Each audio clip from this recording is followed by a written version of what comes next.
Hi everybody, this is Truth Toothpaste here, and I wanted to come and talk to you about what I heard recently concerning the Mattress Firm bankruptcy or restructuring or however you want to put it, and how it kind of relates to the conspiracy theory that Mattress Firm and mattress stores in general were some kind of front for drug money operations or secret government programs because of how little business activity was actually going on in these locations and uh, just compared to the raw number of locations.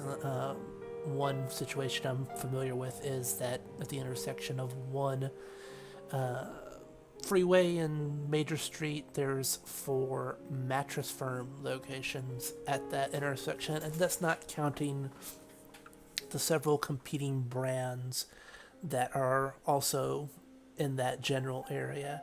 And so I want to get into discussing the conspiracy theory and how this bankruptcy may affect that. But first, I want to give you an idea of what working in these mattress stores was like as an employee, because although I did not work for Mattress Firm, I worked in the exact same business models as a major competitor of Mattress Firm in Houston, Texas, and I did it for about a year and a half. And so instead of just me poorly ranting on about my feelings to the mic, I have something better. I have my Glassdoor review that I posted right after I left in, what is this dated? I don't know, June of 2017 when I quit, and I'm now happily employed elsewhere in a different industry, thankfully. And I think it really sums up well what a day in the life of an actual salesperson in one of these industries locations is like. And then at the end, I'll dump into some speculation about more about why this came about, the bankruptcy, and is the conspiracy theory alive or dead now that Mattress Firm has applied for bankruptcy or restructuring. They weren't clear on the details in the news postings that they listed. So, on to my review of working in a mattress specialty store. Working at mattress store in general sets people up to fail by giving prospective new employees the complete wrong idea about your likely earning potential going in. Perhaps in some distant past, when the consumer was in better shape, credit standards were easier, and mattress store saturation was not so high, the existing business structure may have worked for more people. Now, the ranting and raving of traders and management appears like that of mad cultists who have drank too much of their own Kool-Aid. Basically, in most locations, the combination of slow store traffic and low customer quality among those who do come in terms of those who can get credit to afford the higher end beds you must sell in order to hit commissions, guarantees that most sales reps will make minimum wage. There's no way to reconcile the math on the commission plan when you input the number of ups that you'll see and which beds they can afford with the expectations of management. The only management response to these realities are to condemn your negativity until you shut up, or insist that you should treat your retail position as an outside sales position, start making cold calls to past customers for leads, spam your friends and family on social media, or spend your own money out of pocket to fund advertising and display merch, and in general treat the position as if you were a franchise owner. There's more than one problem with this. For one, there's no stability in your position. You can be promised a job title, pay structure, store location, and a certain schedule one week, only to have that drastically change the next. Any investment you make in a location can be rendered null and void in an instant. Of the dozen or more locations I have reviewed the data for during my time here, fewer than 1 in 6 generates enough revenue to have the employees working there earn commission on a regular basis. A few more will pop up above that line, a bit during big holiday weekend sales, perhaps 3 times a year. Then they'll spend the rest of the year with no realistic way to earn more. Even if you somehow manage the most optimistic assumptions about what you could do to bring people into your store, once you accomplish this, more employees will be simply dumped into your location, diluting your ups and sales. To your face, the management will say, "There are no bad stores, only bad salespeople." But when it comes to time to schedule employees, there certainly is a pecking order when it comes to locations, and stores with high volume will simply have more people stationed there until everyone there makes next to nothing, so actions speak louder than words in that regard. Besides this, I find the whole outside sales narrative of working the phone to be a false one. Even if you can get more people in the store, they'll be drawn from the same pool of low credit quality and won't be able to make the large purchases you need to move the needle for commissions. This is the ultimate flaw in the sales structure. If you are selling houses or cars, the government has your back for the loans. And if they go bad, they can always take back the product, so everyone gets approved. A bed, on the other hand, is worthless the moment they take it out of the plastic. So deadbeats who get a lease for a Lexus and a McMansion won't get approved for the Tempur-Pedic you need to sell. We live in a false economy. It's not hard to present the product and get people to like it. That's very simple and easy. What's hard is finding people with the credit to afford them on a consistent enough basis to make you any money. In this way, it really doesn't matter how good of a salesperson you are in this role. In this environment, the vast majority will fail to make anything, and even those at the top will fall short of the insane figures offered, 6 figures, by management during the interview process. In general, the specialty mattress store business, along with most of US-based retail, is entering a structural economic decline that cannot be prevented short of issuing bad debt or hyperinflating the currency.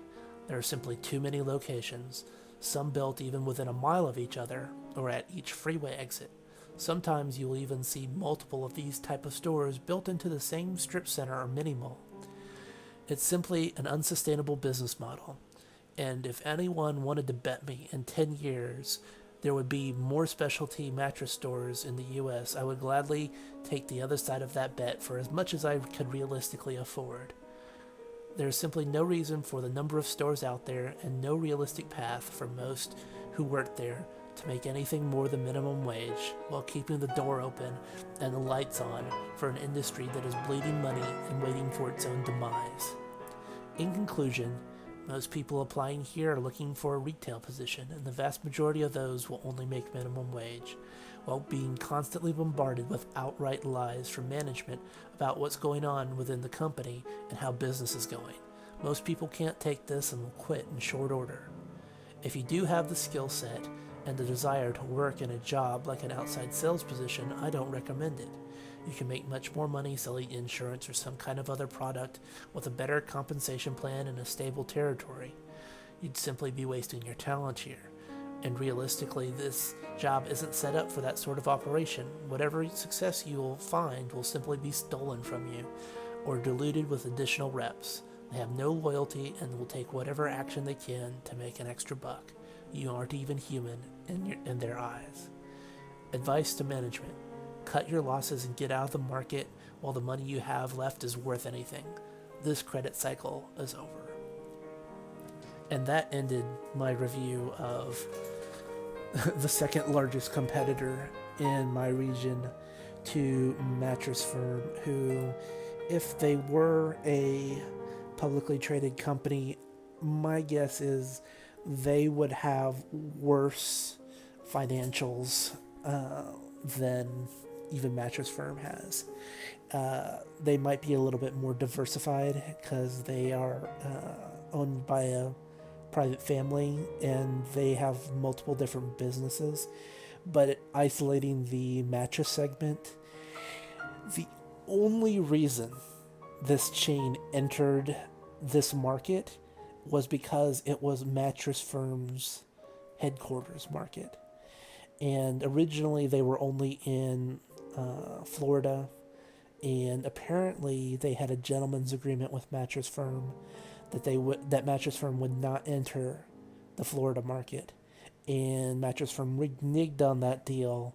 And so, in what seems like a fit of emotion, this smaller regional company aggressively opened new stores over a period of years in the market that I live in. And like I said, if we could see the financials for this company, I would not be surprised if they are just bleeding money all over the place. Like I mentioned in the review, I saw about a dozen stores, financial data.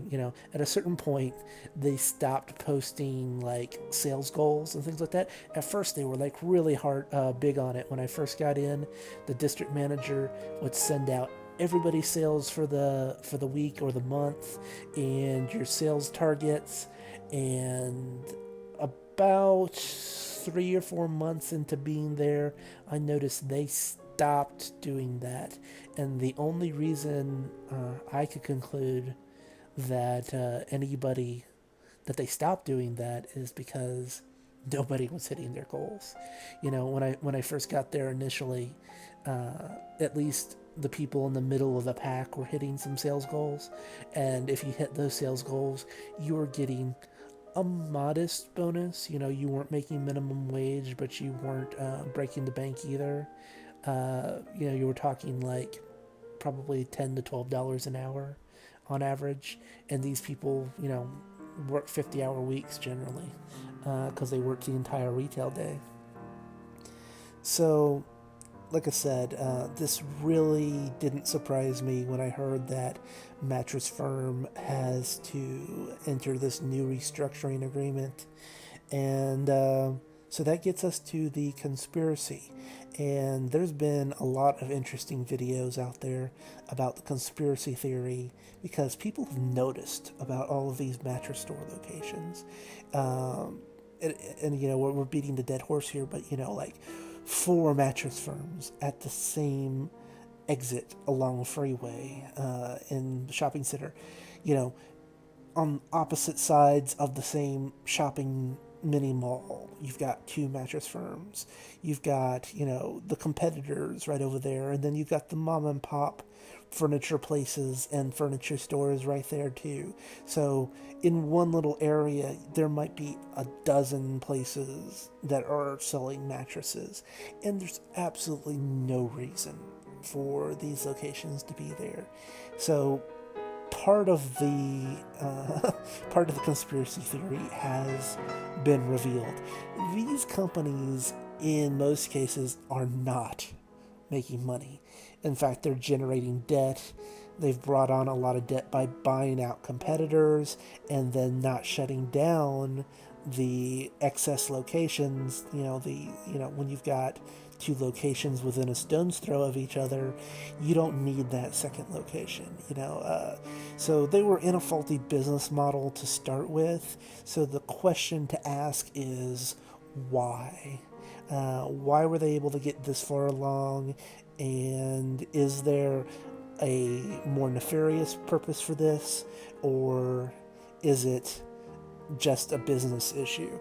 And the first thing I want to throw out there is that if you are a big company like one of these, if you are a big corporation and you're making tens or hundreds of millions or billions of dollars in sales in any given year, it is surprising. It doesn't really matter how bad your business is doing. If you can present some kind of plan, however far-fetched, that you think you're going to be able to turn it around, if you can think you can throw things together, the economy is so oversaturated with just money from banks and investment firms and global central banks.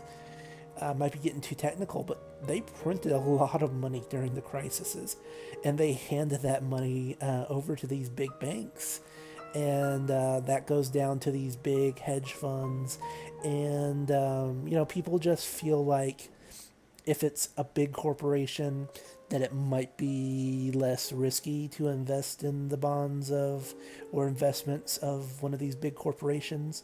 And so it takes a really dramatic bad performance to actually seal the fate of a large corporation. And you'd be surprised how long they can spin around the toilet bowl drain before they actually go under. And I think that's what we're seeing in this case, that people were right to ask questions about what the heck was going on with these businesses, because it was kind of obvious from even basic observation, much less me, working in a place like this for a year and a half, that it wasn't a business model that was continuing to work. And like many things in the current economy, you couldn't tell from the outside. Like, yeah, the lights were on. Yeah, there wasn't a going out of business sale sign until now. There was an employee always there, and the stock was nice, and the store was well kept. There weren't the external signs of like deprivation, because it was all funded by debt. You can drive by a house, two houses in a nice suburban neighborhood, and one of them can be leveraged up all the way to the hilt with debt, and the other one can be bought and paid for outright. But from the outside, when those two people come out in the morning, you can't tell the one that has earned all of that house and their car and everything else, from the one who's just barely making the interest payments and the mortgage every month to the bank and just barely keeping the bill collectors at bay. You have to dig deeper into the personal situations. You're not going to get that from the cursory glance from the outside. And that's what the mattress industry was up until this point. And now that the cracks are forming, I think it's part of a wider trend in America and the world in general. The recovery of the economy since the 2008 crisis was artificial, and the way it was done was very mismanaged in the form of just printing a crazy amount of money, buying horrible assets, and just giving a lot of money to banks and saying, hey, if loan money to all these people, and we call it extend and pretend. Well, that's what Mattress Firm did. This isn't the first time they've had somebody come in and buy them out and try to re-up the business model. But this time it's gonna cut deep. It's not gonna be like the previous times before, where they were able just to get financing extended to them. It looks like the pain is finally gonna be brought down onto these companies. So it does kind of lessen the effect of the conspiracy theory. Maybe, the conspiracy theory is still in there. It just ties into the greater economic theories. Like, yeah, the government probably knew that these companies were BS. I don't really see the drug money angle necessarily. I just see it more along the lines of the governments at the time didn't feel like they could handle big, massive retail closings. They were, especially in 2008, just terribly afraid of reaching the point of civil unrest and actual governmental structures ending, and there being real riots in the street and real demands for fundamental change if they let the economy get too bad. So they printed up the money and did the extend and pretend. And sadly, in the long run, that only makes the next crisis that we may get into even worse than what we would have experienced if we had just been honest about the prospects at the earlier time. But that's what they say about bubbles, is that the day before a bubble collapses, it will seem like that bubble can go on forever. And that's what it felt like working there. Is even though I knew all of these things when I was working there, I had no idea when the actual plug was going to be pulled. I had an idea the plug was going to be pulled, but I had no idea of being able to tell you a date and time of when that plug was going to be pulled. So I think the conspiracy side of this is kind of debunked now. The only thing that makes sense is that maybe the government was more approving of lending support and making sure in back channels that these guys got the funding they needed back in the day, and now they're trying to rein in that kind of excess leniency with pulling the easy money, take away the punch bowl, is what they say. And so that's more of the conspiracy theory than the drug money front, because pretty sure people still be buying them drugs, right? So if Mattress Firm was a drug front, then they should still be making money, right? Unless, the government's in the narco money stuff too.